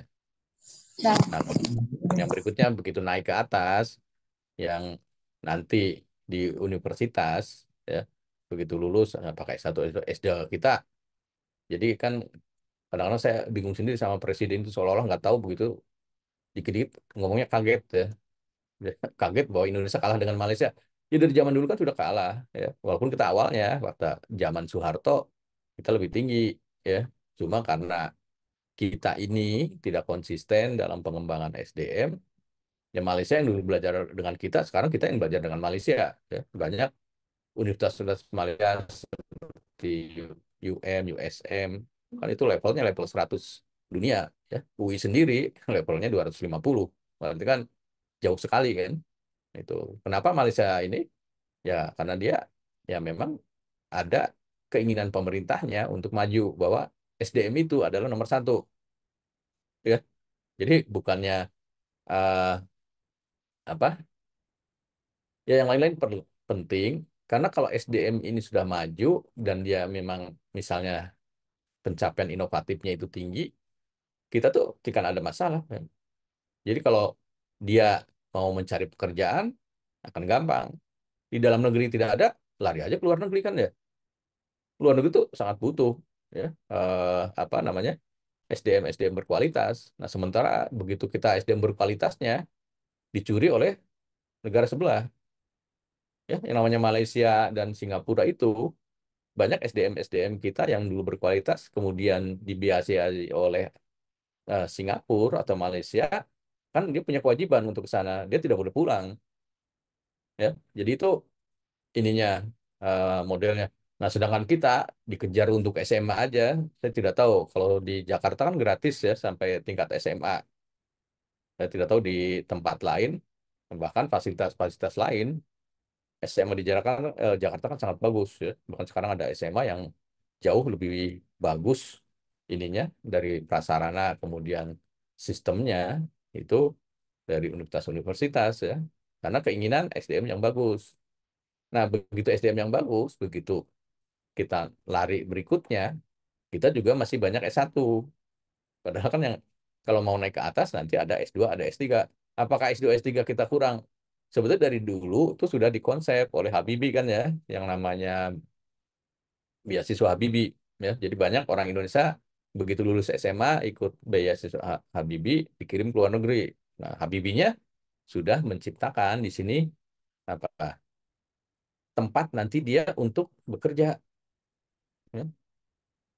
Nah, sementara begitu Habibie-nya tidak ada, atau dia tidak berkuasa lagi, konsep itu dibuang. Jadi orang pinter yang dari kita dulu dikirim ke luar negeri, itu banyak juga yang tidak pulang. Yang ahli pesawat kan sekarang banyak yang ke Brazil kan ya. Padahal itu biaya dari kita, orang kita juga. Nah itu sih tambahannya. Nah berikutnya sekarang tambahannya lagi.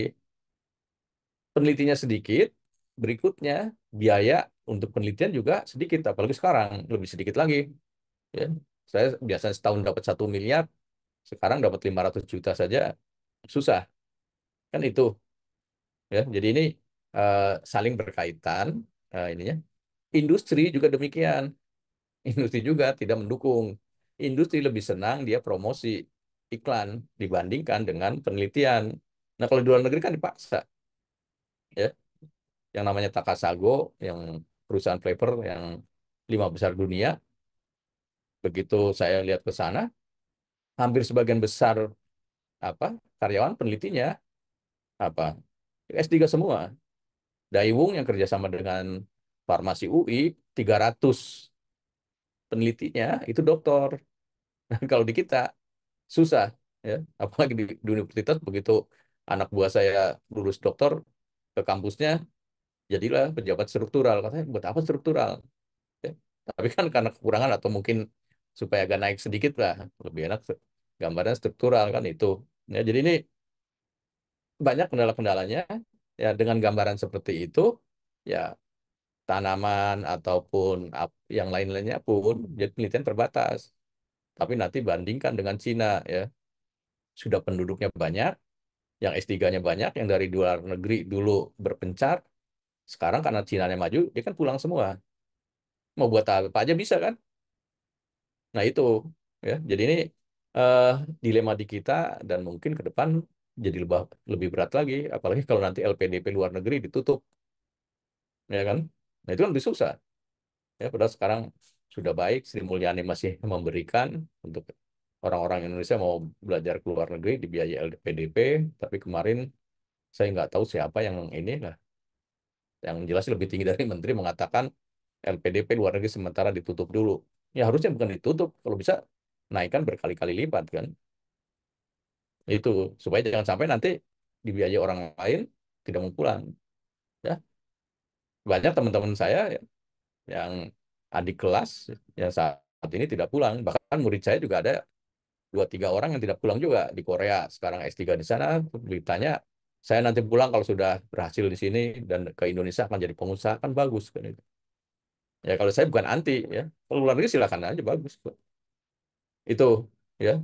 Jadi kalau biayanya ada, nanti inovasi macam-macam, ya kita bisa melihat ke dalam diri sendiri. Oh, ternyata ini ada tanaman ini belum diteliti, ini ada belum diteliti.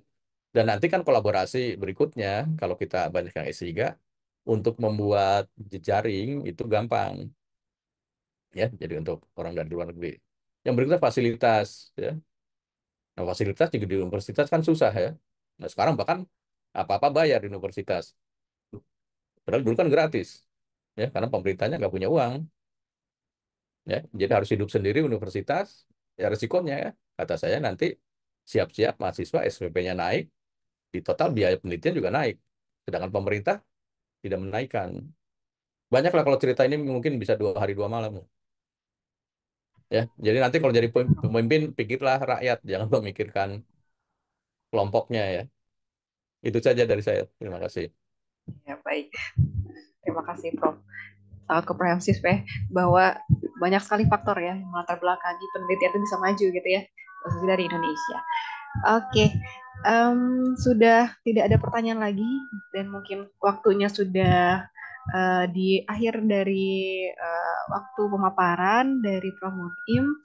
Baik, kita tutup untuk pemaparan dari beliau. Terima kasih banyak Prof. Munim atas kesempatannya, sharing-sharingnya Prof. ya dengan kita semua di sini ya, sangat insightful ya, dan juga banyak pertanyaan ya dari teman-teman dan sudah terjawab semuanya ya. Dan di akhir dari sesi ini mungkin diminta tolong untuk bantuannya dari tim operator. Kita akan ada sesi untuk penyerahan sertifikat secara digital. Ya, baik. Nah, ini adalah sertifikat penghargaan Ya, terima kasih. Prof. Munim. Terima kasih Prof atas kesempatannya hari ini. Izin juga dari Bapak Dekan karena tidak sempat hadir. Salam Prof kepada Prof. Dan boleh ditutup ya. Mungkin ada closing statement Prof sedikit dari Prof Munim. kepada Ya, kami semua. ya terima kasih. Yang pertama-tama atas undangan dan kesempatan diskusinya cukup bagus kan, cukup banyak pertanyaan ya. Artinya kan ini ya menjadi harapannya calon-calon generasi berikutnya sebagai nanti pemimpin ya. Jadi eh, keinginan, cita-cita apapun silahkan, tidak perlu takut dengan keadaan, tidak takut dengan kondisi ya. Ya, kalau taruh setinggi langit ya silahkan setinggi langit dan itu pasti bisa tercapai ya. Jadi jangan takut karena kondisi masalah ekonomi, kondisi apa keluarga, kemudian juga kesempatan, apapun ininya, apa latar belakangnya bisa dicapai semua ya. Tergantung dari keinginan kita, kemauan kita ya, kerja keras ya. Nah itu intinya jadi kerja keras. Yang berikutnya ke depan tuh yang banyak dibutuhkan adalah inovasi-inovasi. Jadi kalau inovatif ini tentunya dalam proses belajar mengajar di kita kan masih kurang ya. Jadi asahlah mulai dari saat ini. Sebenarnya terlambat kalau mau tuh diasah dulu dari sebelum SD ya. Kalau di luar itu lebih banyak SD dan TK itu adalah mengasah inovasi-inovasi, bukan menghafal presiden, menghafal menteri, menghafal mata uang, bendera dan lain-lainnya. Nah ininya gambaran di kita di pendidikannya ya memang ya karena kualitas guru kita juga belum merata semua. Tapi saya melihat generasi muda ini banyak keunggulan-unggulan, tapi ada kelemahan ya kelemahannya ini kurang struggle ya. Jadi banyak mahasiswa misalnya bermasalah belum apa-apa sudah takut ya. Jadi kalau bisa ya dari Unsika apalagi dari daerah harusnya jauh lebih tahan banting lah ya. Itu sih Bu Dia. Baik, ya terima kasih Prof. Ya, itu adalah wejangan ya bagi Mm, teman-teman dan bagi saya juga sepertinya mm, untuk terus ya, melakukan penelitian ya di belahan alam ya. Oke, terima kasih banyak ya, untuk Prof. ya. Kim. Selanjutnya ya saya serahkan acara kepada MC, kepada Hasan, dipersilahkan. Baik, terima kasih kepada Ibu Dia Septiani selaku moderator yang membantu jalannya pematerian. Dan tak lupa terima kasih kepada Bapak Profesor Dr. Apoteker Abdul Sama-sama. Munim, MSI, yang telah memberikan pematerian kepada kami tentang advancement and challenges in green extraction techniques for medicinal plants and herbs. Kemudian Hmm. sebelum kita akhiri dari acara kita kali ini akan ada pengisian presensi terlebih dahulu. Kepada panitia tolong dibantu. Baik, selagi kita menunggu presensi, akan ada sesi dokumentasi di penghujung acara. Kepada para hadirin, dipersilakan untuk on cam dan memberikan gaya terbaiknya. Dan juga kepada tim publikasi dan dokumentasi, dimohon untuk membantu jalannya sesi dokumentasi.